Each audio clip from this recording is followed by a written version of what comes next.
Hello friends, ഇന്ന് നമുക്ക് ചുരങ്ങയുടെ ഒരു കൊത്തക്കറി. ചുരങ്ങ ഹിന്ദിക്കാരത് ലൗക്കി എന്ന് പറയുക. ഇതിനെ ഗ്രേറ്റ് ചെയ്തിട്ട് ഒരു കറി ഉണ്ടാക്കും. അപ്പോൾ അത് ഞാനിതിൻ്റെ ഒരു കഷ്ണം ചുരങ്ങ എടുത്തിട്ടുണ്ട്. ഞാനിതിൻ്റെ തൊലിയൊക്കെ കളഞ്ഞ് ഇതൊന്ന് നമുക്ക് ഗ്രേറ്റ് ചെയ്യാം.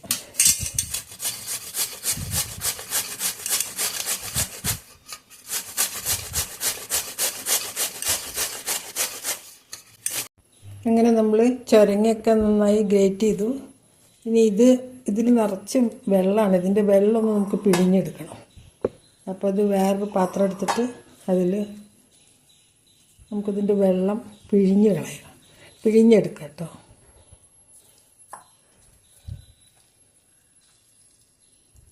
അപ്പോൾ നമ്മൾ ഇത് ഒക്കെ പിഴിഞ്ഞെടുത്തിട്ടുണ്ട്.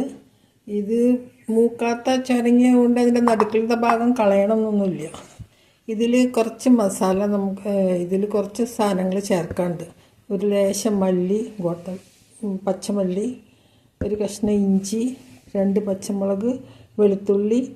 ഈ മല്ലിയില നമ്മളെടുത്തതിൻ്റെ തണ്ട് കളയേണ്ട ആവശ്യമില്ല. അത് ഇതിലിട്ട നല്ല വാസന ഉണ്ടാവും. അപ്പോൾ നമുക്കിതൊരു മിക്സി ജാറിലേക്ക് ഇട്ടിട്ട് ഇത് ഇതൊന്ന് ക്രഷ് ചെയ്ത് കൊണ്ടുവരാം. പൊടിക്കണ്ട, ജസ്റ്റ് ഒന്ന് ചതച്ചാൽ മതി.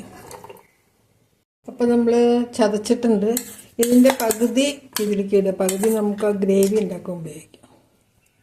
പകുതി ഇതിലേക്ക് ഇട്ടു. ഇനി ഒരു 1/4 ടീസ്പൂൺ അയമോദകമാണ് കേട്ടോ. അവരെല്ലാം ഇതിലും ഈ അയമോദകം ചേർക്കും. എന്താ വെച്ചാൽ സ്പൈസസ് നിറയെ കഴിക്കും ഇന്ത്യക്കാർ.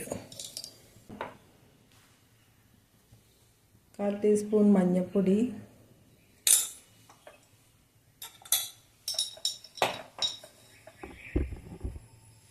1/4 ടീസ്പൂൺ ജീരകം. ഉപ്പ് ഇടരുത് കേട്ടോ. ഉപ്പ് ഇട്ടിട്ടുണ്ടെങ്കിൽ ഇനി ഇതൊന്നും വെള്ളം വരുള്ളൂ. കുറച്ച് മല്ലിയില. ഇനി ഇത് ബൈൻഡ് ചെയ്യാൻ കുറച്ച് കടലമാവ് അളവൊന്നുമില്ല. ജസ്റ്റ് ഇത് നമുക്കിങ്ങനെ ഉണ്ട പിടിക്കാൻ മാത്രം ബൈൻഡ് ചെയ്യാൻ ആവണ വരെ ഇതിട്ട് കൊടുക്കുക. ഉപ്പ് ലാസ്റ്റ് ചേർത്താൽ മതി. അപ്പം നമ്മൾ ഉണ്ടാക്കാൻ തുടങ്ങുമ്പോൾ, അല്ലെങ്കിൽ ഉപ്പ് ചേർത്താൽ ഇതിൽ പിന്നെയും വെള്ളം ഊർന്നു വരുള്ളൂ. അപ്പോൾ ഇത് നന്നായി കുഴച്ച് വെച്ചിരുന്നു. ഇതിൽ ഉപ്പ് ചേർത്തിട്ടില്ല. നമുക്ക് കടായിയിൽ കുറച്ച് എണ്ണ വയ്ക്കാം. എത്തിച്ചിട്ട്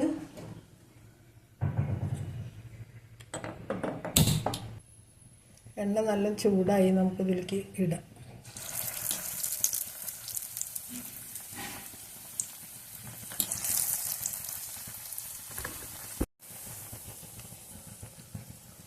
എണ്ണ നല്ല ചൂടായി, നമുക്കിനി ഇതിൽ വേവിച്ചിടാം.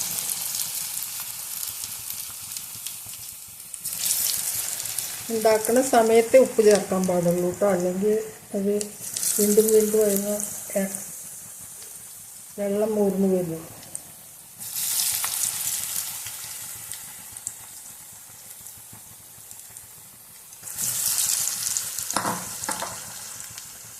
ഇത് ഒരു 2 മിനിറ്റ് കഴിഞ്ഞിട്ട് ഇത് ഇളക്കാൻ പാടുള്ളൂ. അപ്പം തന്നെ ഇളക്കി അത് പൊട്ടിപ്പോകും.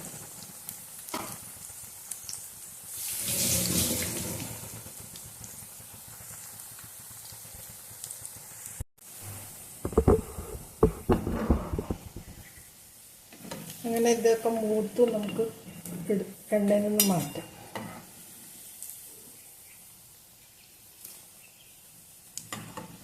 ഒരു മീഡിയം ഫ്ലെയിമിലിട്ടിട്ട് പൊരിച്ചെടുക്കണം, അല്ലെങ്കിൽ അതിൻ്റെ ഉള്ളിൽ വേവില്ല കേട്ടോ. ഹെൽത്തി ആയിട്ടൊക്കെ നമ്മൾ ഉണ്ടാക്കി കഴിക്കുന്നത് നല്ലതല്ലേ.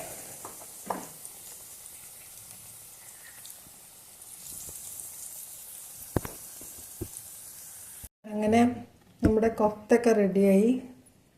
ഇനി നമുക്ക് ഇത് കറി ഉണ്ടാക്കാൻ ഒരു ഗ്രേവി ഉണ്ടാക്കണം. ഗ്രേവിക്ക് ഒരു സവാള, ഇതിനെ നമുക്ക് മിക്സിയിലിട്ടിട്ട് അരച്ച് കൊണ്ടുവരാം.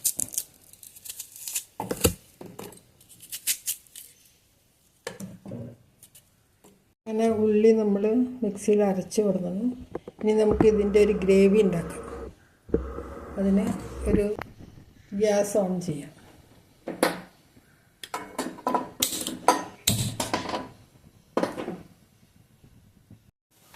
അവ നല്ല ചൂടായി. നമുക്കിതിൽ കുറച്ച് എണ്ണ ഒഴിക്കാം.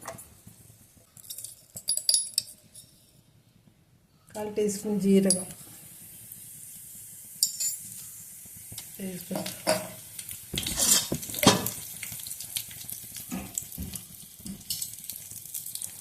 നമുക്ക് അരച്ച് വെച്ച ഉള്ളി ചേർക്കാം.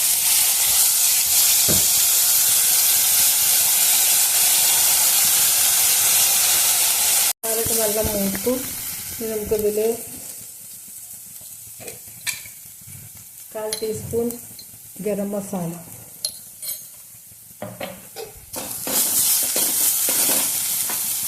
പിന്നെ മഞ്ഞൾപ്പൊടി 1/4 ടീസ്പൂൺ,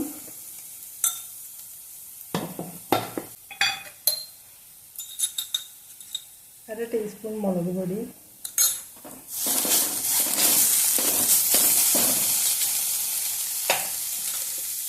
അര ടീസ്പൂൺ മല്ലിപ്പൊടി,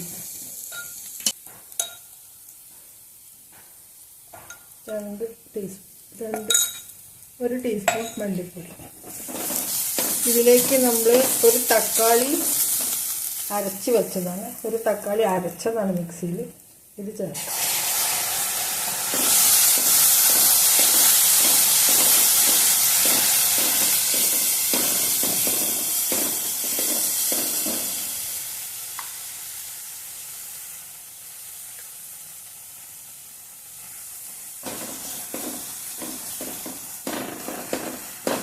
മസാല നന്നായി വഴറ്റണം. അപ്പോൾ അതിന് നല്ല ടേസ്റ്റ് ഉണ്ടാകും.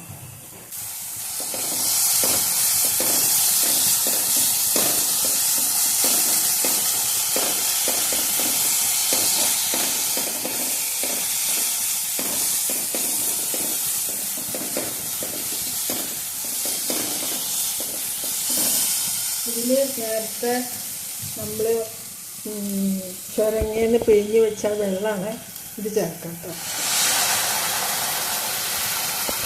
ആവശ്യത്തിനുള്ള ഉപ്പ് ചേർക്കാം. ഇതിൽ കുറച്ചും കൂടി വെള്ളം നന്നായി ഒഴിച്ച് കൊടുക്കാം. ഈ കൊത്ത വന്നിട്ട് ഈ വെള്ളം നന്നായി പിടിക്കുക. അപ്പോൾ വെള്ളം നിറച്ച് ഒഴിച്ച് കൊടുക്കുക.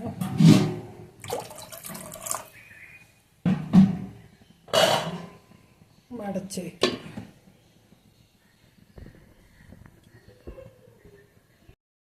മസാലയൊക്കെ വെന്തു. ഇനി നമുക്കിതിലേക്ക് കൊത്ത ഇടാം. ചുരങ്ങ ബോൾസ് ആക്കിയത് കേട്ടോ. അവർ കൊഫ്ത എന്നാണ് പറയുക അതിന്. ഇതിലിടാം. ഇതിൽ കിടന്നിട്ട് ഇങ്ങനെ ഇനിയും വെള്ളമൊക്കെ വലിച്ചെടുക്കും. അവസാനം കുറച്ച് മല്ലിയില.